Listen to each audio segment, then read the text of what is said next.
তোমালোকৰ আজি big book big বুকত তোমালোকে ইয়াত কি ছবি দেখিছা ভালবা কৈ যোৱা দেখিছো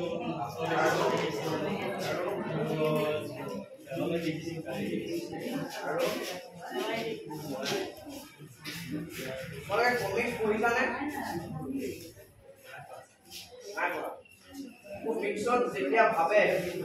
যেতিয়া কিবা এটা আমি ভাবো তেতিয়া কিন্তু ডাৱৰৰ দৰে দিয়ে আৰু যেতিয়া আমি কওঁ তেতিয়া গুণ চিন এটাৰ মাজত দিয়ে ঠিক সেইদৰে ইয়াত ডাৱৰৰ মাজত কি ছবি দেখিছা পাহাৰ দেখিছো আৰু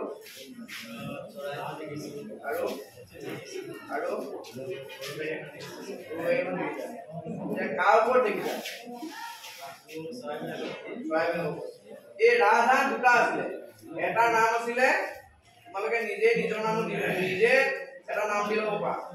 তুমি কোৱাচোন এই হাঁহ দুটা নাম কোৱা যিকোনো নাম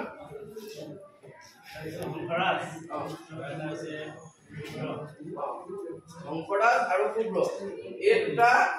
হাঁহ আছে এই হাঁহ দুটাই এই কাছটোৰ লগত বন্ধু আছে এতিয়া এই কাছটো এটা নাম দিয়া হ'ল তোমালোকৰ কমল কমল এতিয়া এই কমল নামৰ কাছটোৰ লগত ৰাজহংস আৰু কাৰ বন্ধুত্ব আছিলে